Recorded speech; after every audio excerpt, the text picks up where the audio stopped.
Nearby hotels were evacuated as it became clear that the North Tower would collapse. And within minutes, there was another huge blast. Oh my God, there it goes!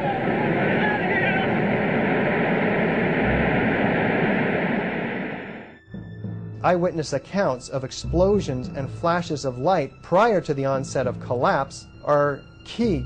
We really never even got to that close to the building. An explosion blew and it knocked everybody over. Well, it wasn't too bad until we got down to about the 4th or 5th floor, but it was slow going the whole way, and it was a little smoky, but it wasn't bad. But then when we got down to about 3, we heard like another explosion. I don't know what that was. The courtyard was all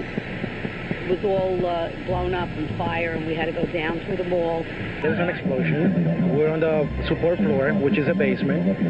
Guy came in running. All his skin was out of his body. Oh my God. All his skin was out of his body. We took him out. We ran out. We heard a lot of rumbling. I went back in. There was a lot of smoke. We went up like the stairs with the Port Authority police to start rescuing people. A lot of people were coming out, but there was a lot of people that stayed there. We brought a lot of people on wheelchairs and a lot of people on gurneys, all people that couldn't make it. It was just something like saying this can't be happening. And it was, and I was living in it. I was part of it. I was right in the center of it. John Schroeder is a hero of 9/11. His ladder company was right across the World Trade Center, and he was the first one who reported the plane hitting the buildings. As he was walking towards the Twin Towers, he saw a huge explosion take place, and a lot of dead people on the first floor burnt. September 11th, went to work about 8 o'clock, rode my bike over to Brooklyn Bridge, looking at the towers. That was always my destination, knowing that that's where I work, and that's, it's a beautiful thing. Serge standing right there, we're hanging out. My buddy Terry Rivera standing right here. Beautiful day, I'm looking up. All of a sudden, we hear, what the hell? Is in seconds, you've seen the wing of the plane come in, crash through the building, and explode bodies out of the building, all on Liberty Street. I run in screaming, a plane just hit the Trade Center, a plane just hit the Trade Center. I get on the phone to the dispatcher saying, a plane, 1060 the box, plane just hit the Trade Center. Get all emergency vehicles down here immediately. It's on.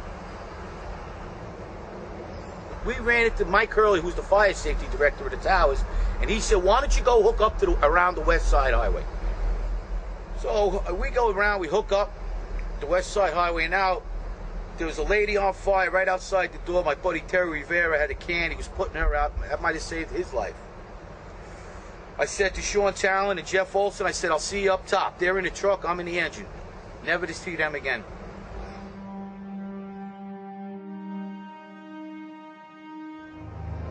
We were so dumbfounded because by the time we got around to the corner to the west side, there was 30 floors of fire.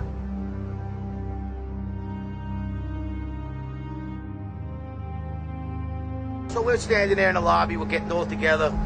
I look down to my right, and the elevators exploded, something out of like a Bruce Willis Die Hard movie. People just come running out of the elevators, on fire, fireballed. We were in there for maybe 5 minutes. 5 minutes, and the elevators exploded on us. Yeah, we said something's wrong, yeah. I mean, the plane hit up on the 80th floor. I mean, in 5 minutes, all of a sudden now the elevators are exploding on the first level of the lobby. We said, we got to go up, man. Come on, we spent enough time here. You know what? We knew we weren't going to put the fire out. We were saying Hail Marys all the way up the stairs. We knew we were going to die. I knew it. I said, I'm never coming back here today. People coming down the stairs from all different floors, burnt. Missing an arm, missing this, missing that, and screaming for help. And we're just saying, listen, you got to go down. You got to go down. So we were heading up to the 24th floor of the stairwell, and all of a sudden we heard, Mayday, Mayday, second plane, second plane. Swift, we're looking at each other like, come on, second plane? There's no way there's a second plane. Within seconds, our building got rocked. We got bounced around in the stairwell like pinballs, man. And we just said, you know what? Time to go. We got out as much people as we could. Most of the people were out. We were the last guys going up the stairs. We got down to the 3rd floor, and that's where the stairwell collapsed on us. And we had to dig our way out. Now the building's coming down. We can't see nothing. Once again, saying our prayers. And with that, all of a sudden, we're looking for another stairwell. Me and the lieutenant open the door. We find a body in this closet. We were like, what the heck is that? Where did this come from? Holy shit, what's going on here? Something's crazy going on. We got our way out of the third store, and that's where the maintenance fella, with a little flashlight, saved our lives. He was pointed over, and if it wasn't for him, we never would have found another stairwell. Willie Rodriguez, thank you, Willie. He saved our lives. He saved about 12 guys' lives that day. We got down to the lobby, and everything was blown out, exploded. Everything was. Okay, we were the only ones in the lobby now. We're going. Wait a second here. Where is everybody? All of a sudden, we said, listen, man, no time to cry for your mommy. We got to get out of here. So we took off like cockroaches. 12 of us. We all went our own ways. I ran across North End Avenue and outran the building, throwing my gear off. I was standing on the ledge, watching the building come down. I was diving in the river to Jersey.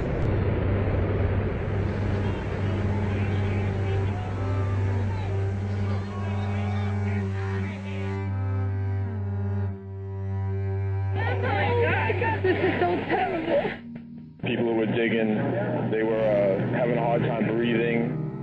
You know asbestos was in there, is in those buildings, lead is in those buildings. There are the VOCs. However, the concentrations are such that they don't pose a health hazard. We're going to make sure everybody's safe. And people getting sicker every day. People dying of lung cancer and everything else and not being taken care of. I think something should be changed here. Something quick. Because there's going to be a lot more people getting sick.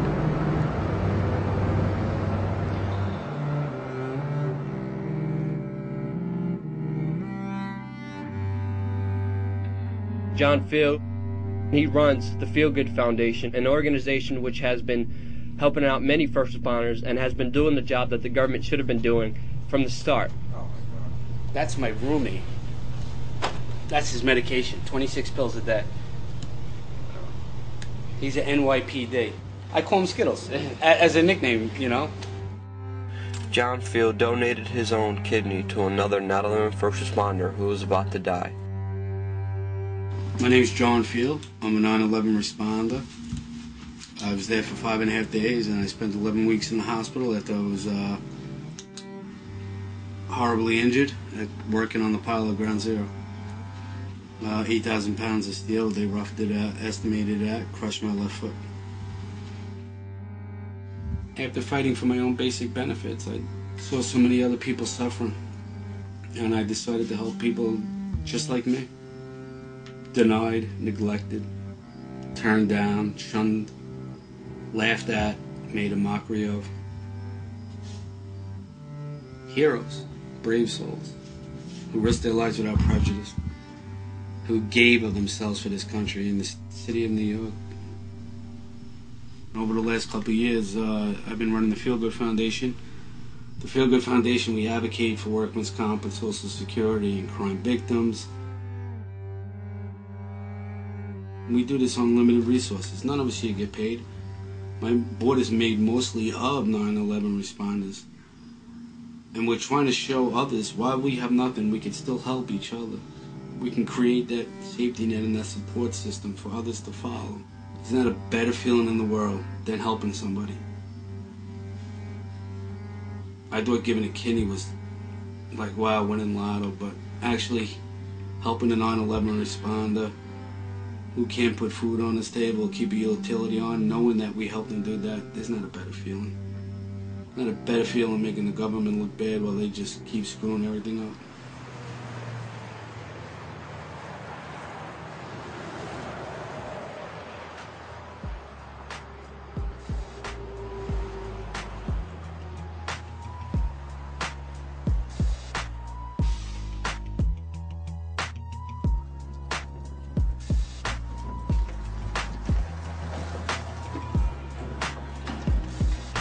Alright, we're here at our local Walmart. I happen to get the page code to get on the intercom here. All you gotta do to get your local Walmart page code is look at your Walmart person when they pick up the phone to enter the code to do something on the intercom. Just pay attention to what they're doing.